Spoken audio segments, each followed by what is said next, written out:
It usually begins softly. You can't pinpoint the first moment it took root. You just remember that sometime between being small and becoming grown, you absorbed the belief that peace was something you had to earn.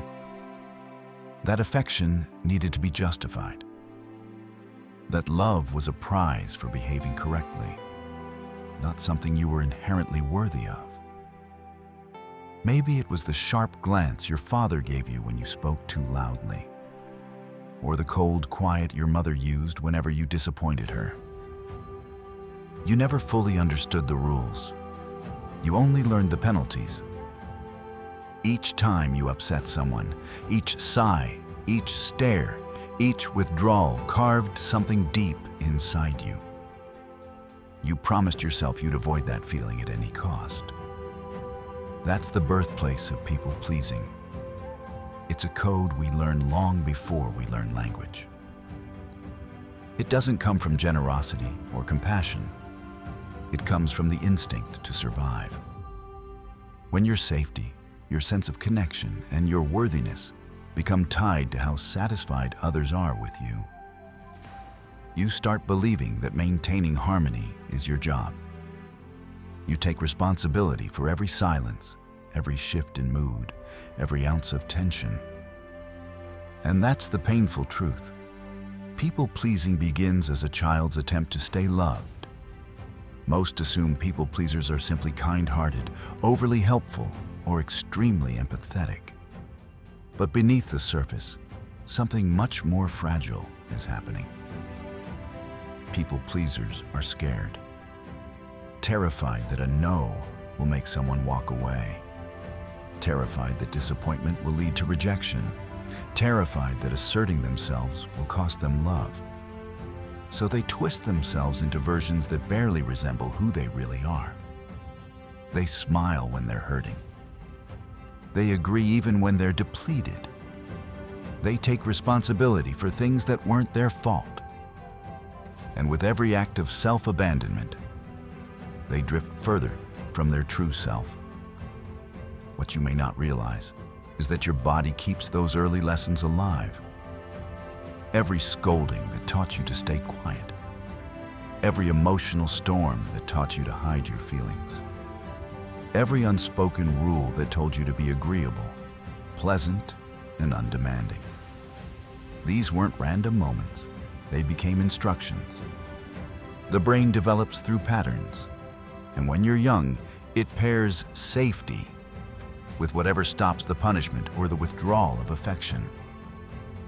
So if you learned that being quiet protected you, you stayed quiet. If being useful kept people close, you became indispensable. And over time, your identity became shaped by the expectations of others. That's the truth about people-pleasing. It isn't a flaw. It's a coping skill that persisted long after the danger passed. But here's the complication.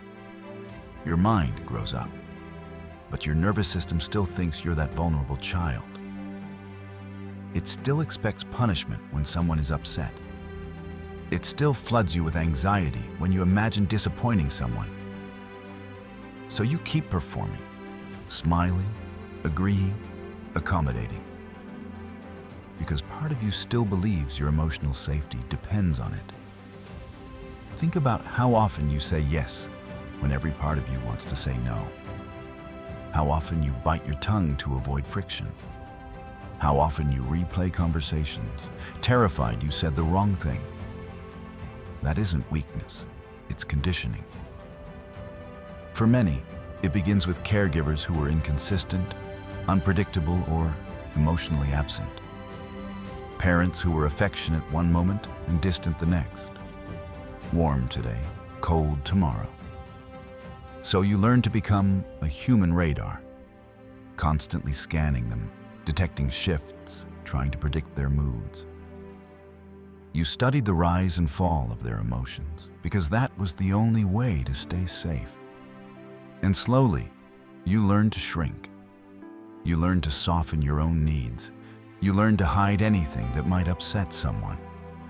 You became the peacekeeper. Lovable because you never disrupted anything. But inside, you were suffocating, because you can only hold yourself together for so long before the effort begins to break you. The saddest part is that many people pleasers misinterpret their exhaustion as compassion. They say, "I just care a lot," or "I hate conflict," when underneath those statements is fear. Fear of being unloved, unwanted, or abandoned.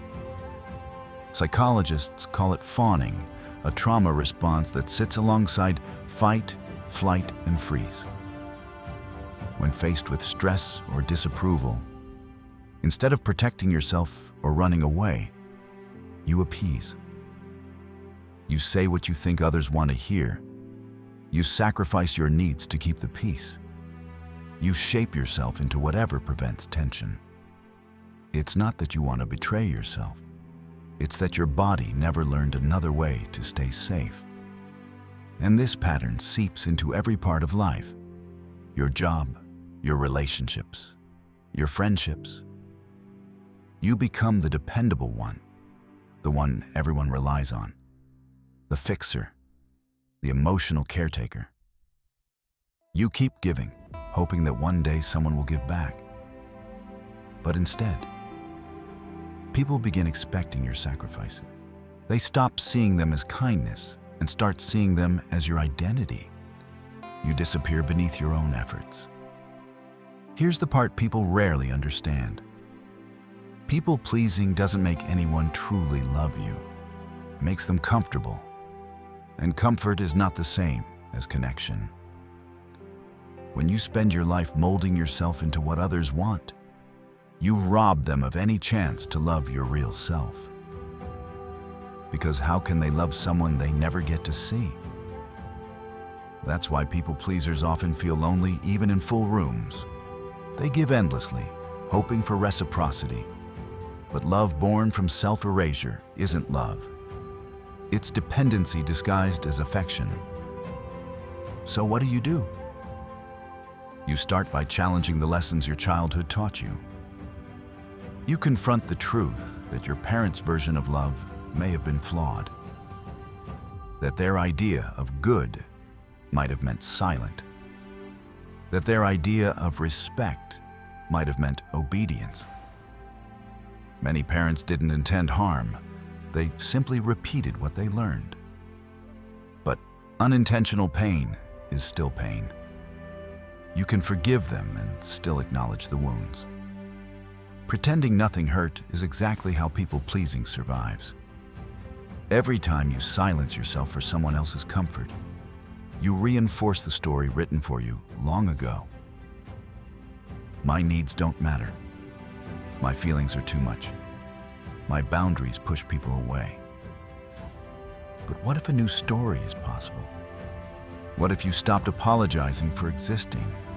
What if you believed that your voice is allowed? That your needs deserve space? That your truth matters? Saying no doesn't make you cruel. Setting boundaries doesn't make you selfish. Disappointing someone doesn't make you a failure. It makes you honest. It makes you whole. Because here's the secret. You don't earn love by pleasing people. You earn it by being real. Approval is a moving target. The more you chase it, the further it drifts. Authenticity is the only place love can grow. When you show your limits, your flaws, your fears, and someone chooses to stay, that is love. But becoming authentic is terrifying at first. When you've built an entire life around being agreeable, honesty feels dangerous. You'll want to run back to what's familiar. You'll feel guilty for saying no. You'll over-explain simple boundaries. But that discomfort is healing. Each time you speak your truth and survive, your nervous system rewrites its script. Each time someone accepts your boundaries, you prove the fear wrong. Slowly, you begin to discover that love isn't something you have to win. It's something you create. True healing begins when you say yes to yourself. Yes to rest. Yes to truth. Yes to imperfection. Yes to your own emotional safety. Because once you stop managing everyone else's feelings, you finally have room to feel your own. And that's where you meet the real you again. The version buried beneath years of compliance. The version that existed before fear taught you to shrink. That version, whole, unfiltered, unafraid, deserves to lead your life now. Here's the empowering truth. People-pleasing doesn't mean you're broken. It means you adapted brilliantly to a painful environment. You learned empathy in chaos. You learned sensitivity in noise. You developed emotional insight because reading people kept you safe. That intuition isn't your flaw. It's your gift. The goal isn't to eliminate your softness. It's to free it from fear. Real kindness isn't sacrificing yourself. It's showing up as your authentic self, even when it might create discomfort. It's giving from fullness, not from fear of losing affection. With that shift, everything changes. You begin to tell the difference between being connected and being compliant. You feel the power of a boundary that protects your peace. You understand that no isn't rejection, it's direction. It leads you back to what matters. Healing from people-pleasing is like learning a new emotional language, one where truth equals safety. At first, it feels clumsy. You'll stumble, you'll feel guilty, you'll explain too much. But keep going. Every shaky no strengthens the foundation of your authentic yes. Because the real question isn't, how can I make them like me? It's, can I still like myself if they don't? And once the answer becomes yes, you become free. Some people even respond with anger, and it stings in a way you didn't expect. Because you believed the affection was mutual, that the connection was unconditional. Only to realize it depended entirely on your ability to stay small and agreeable. That's often the moment people-pleasers slip backward. The guilt rises like a tide. The old fear resurfaces. You begin to doubt yourself and wonder, am I really being selfish? But you aren't. You're simply no longer feeding a system that relied on the disappearance of your own identity. You're not damaged for wanting to be visible. You're just unfamiliar with being seen. And that's why the earliest phase of healing is grief. Grieving the version of love you never actually received. Mourning the childhood where comfort had to be earned. Letting go of relationships that survived only because you held them together. Because ending the people-pleasing cycle requires acknowledging something painful. You were conditioned to believe that your needs were troublesome. And those old beliefs don't vanish in a day. They linger in the tiny ways you shrink, the way you say sorry without doing anything wrong, the way you hide your wins so no one feels threatened, the way you explain yourself endlessly when a simple no would have been enough. These habits seem small, but they reveal a deeper wound. The belief that love must be purchased and safety must be earned through obedience. So you learn to adjust, to bend, to shapeshift, to be whatever someone else needed you to be. But with every adjustment, you drifted further from the original you. That's why people-pleasers often freeze when asked simple things like, "What do you want?" or "What do you need?" Because for years, the answer wasn't yours to choose. Your entire emotional compass pointed outward, not inward. This isn't your fault. It's what happens when the people who raised you were your whole universe. You depended on them for everything. Love, safety, survival.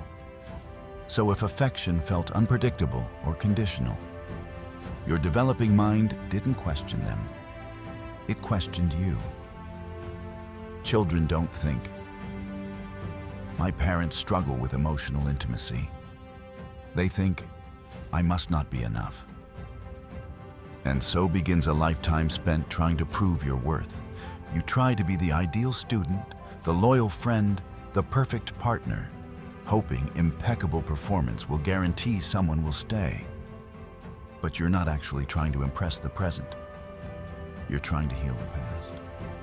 You're trying to quiet the old voice that whispers, you're only valuable when you're useful. That old belief becomes the blueprint for your personality. You start equating predictability with peace.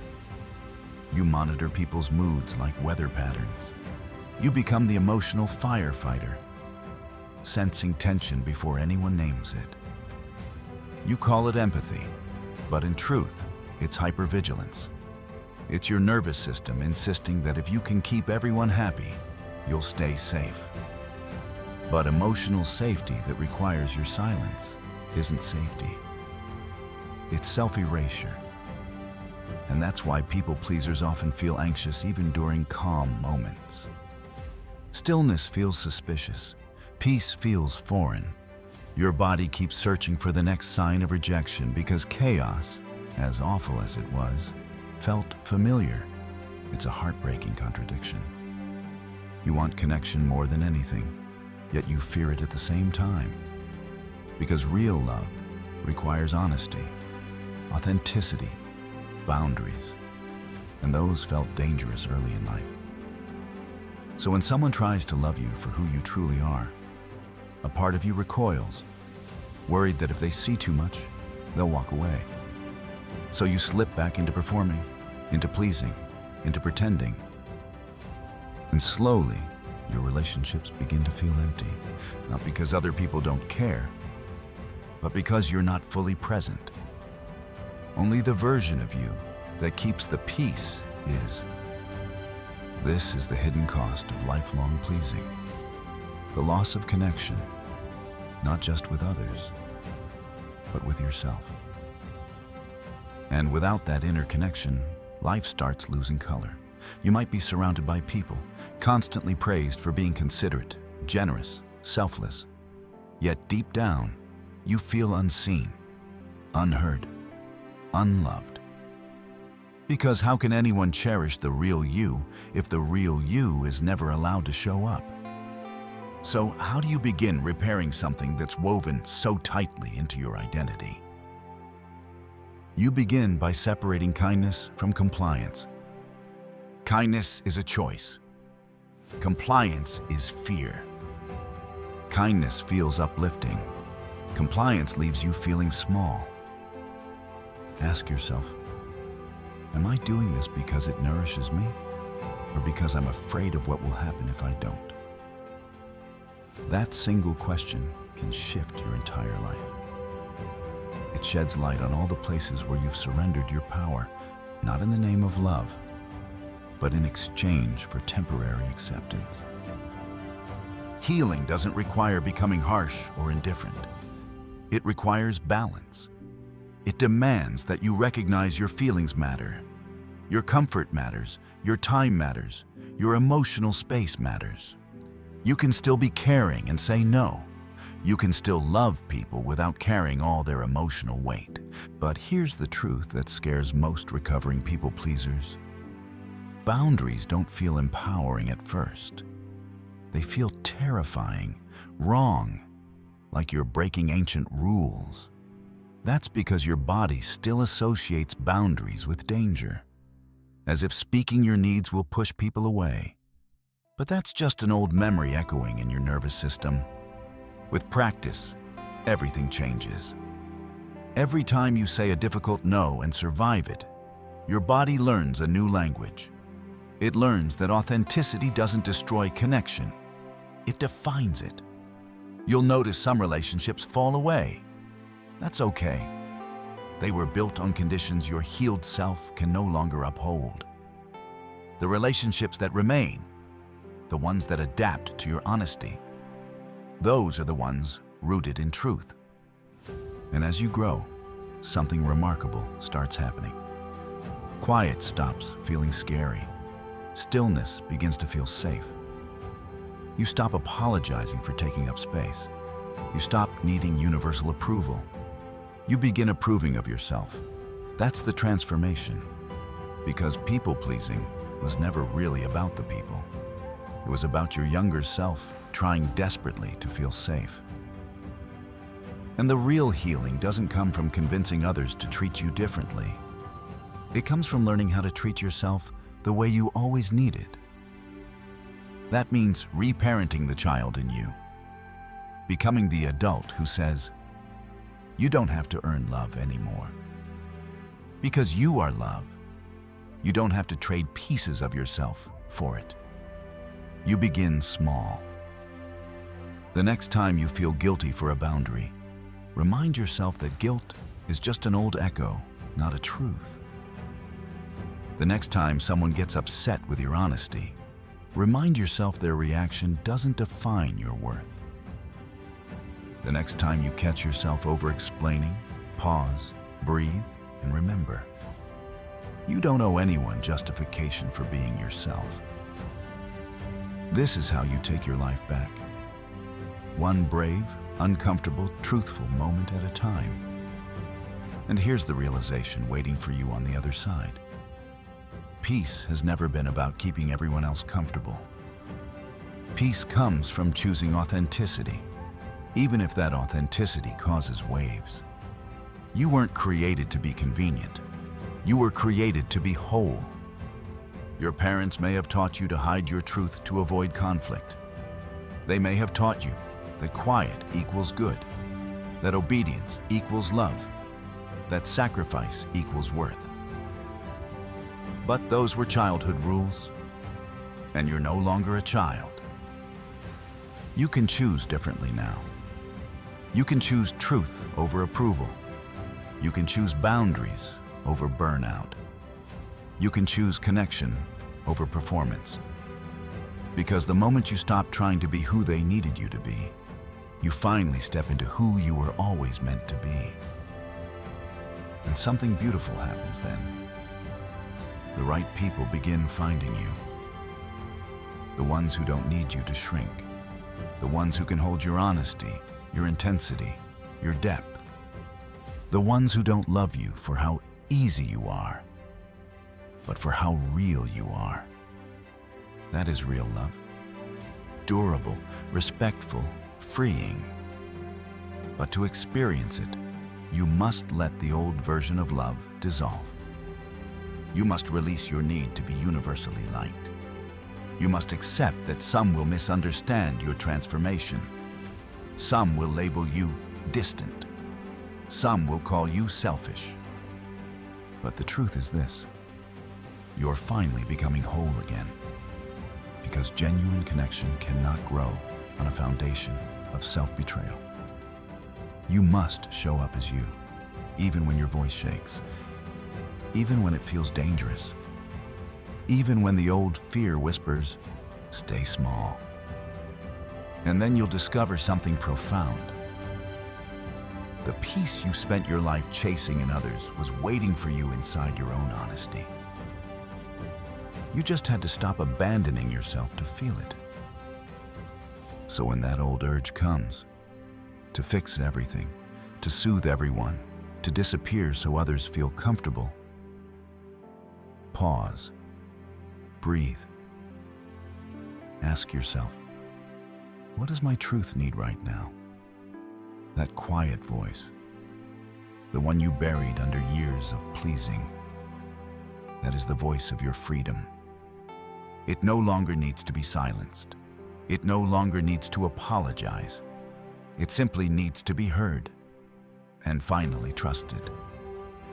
Because your worth was never tied to the peace you created for others. It has always been tied to the truth you hold within yourself. So stop striving to be perfect. Stop trying to be agreeable. Start practicing being real.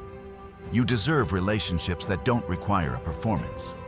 You deserve inner peace that doesn't depend on your silence. You deserve to exist without diminishing yourself. Real love doesn't ask for your disappearance. It asks for your presence. And that's the moment you stop being a people pleaser and start being a person again.